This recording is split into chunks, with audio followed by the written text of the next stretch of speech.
On May 22, 2020, Pakistan International Airlines Flight 8303 began what should have been an unremarkable journey.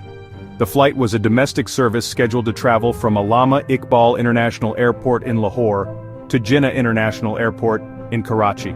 For the passengers and crew on board, it was the end of the Muslim holy month of Ramadan, a time for family and celebration.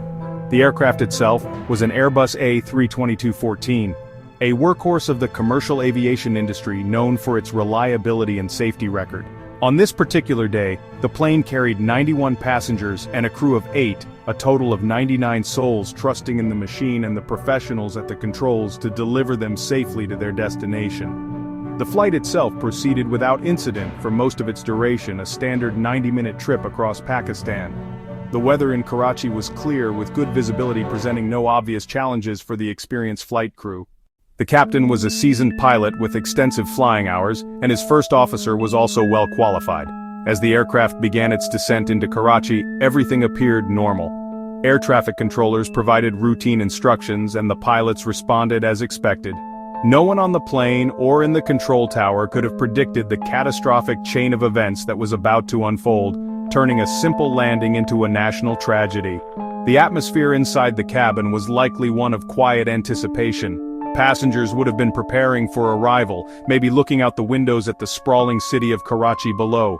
The familiar sounds of the aircraft preparing to land, the hum of the engines changing pitch, the deployment of flaps, would have been a comforting signal that the journey was almost over. The flight attendants would have completed their final safety checks, securing the cabin for landing.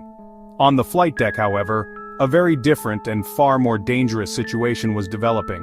One that was completely invisible to the passengers who had placed their trust in the crew. The root of the disaster began in the cockpit during the final stages of the approach. The official investigation would later reveal a shocking lack of focus from the pilots. They were engaged in a non-essential conversation, discussing the ongoing COVID-19 pandemic and its impact on their families.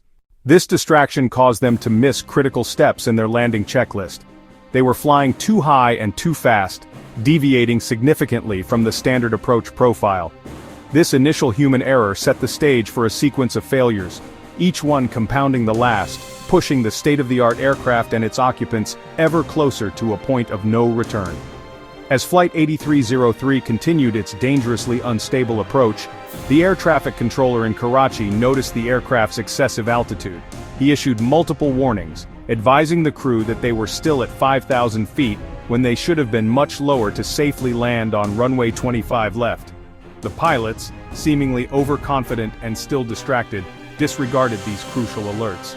Instead of correcting their path, they attempted to salvage the landing by deploying the speed brakes and making a steep, rapid descent. This aggressive maneuver was a direct violation of standard operating procedures, which would have called for abandoning the approach and circling around for a new, stable attempt. The pilots' fixation on making the landing led to their most critical oversight. In their haste to descend, they forgot to lower the landing gear. The aircraft's own warning systems blared to life inside the cockpit. Inexplicably, the pilots ignored these automated warnings. The air traffic controller, seeing the plane descend without its gear visible, also failed to issue a direct and forceful warning. The moment for a simple correction had passed. With the landing gear still retracted in the fuselage, the Airbus A320 slammed onto the runway. The two powerful engines mounted under the wings made direct contact with the asphalt. The impact was violent, sending sparks flying as the metal engine nacelles scraped along the hard surface at over 150 knots. Marketing diagram. The pilots immediately realized their catastrophic error. Instead of bringing the plane to a halt on its belly, a maneuver that might have been survivable, they made the split-second decision to abort the landing and attempt a go-around. They powered up the engines to climb back into the sky, leaving deep black gouges on the runway as a testament to their mistake. The damage was done. As the aircraft lifted off the ground, its engines were severely compromised. The friction from the runway had ground down the bottom of both engine casings, damaging critical components within. After scraping its engines along the runway, Flight 8303 managed to claw its way back into the air,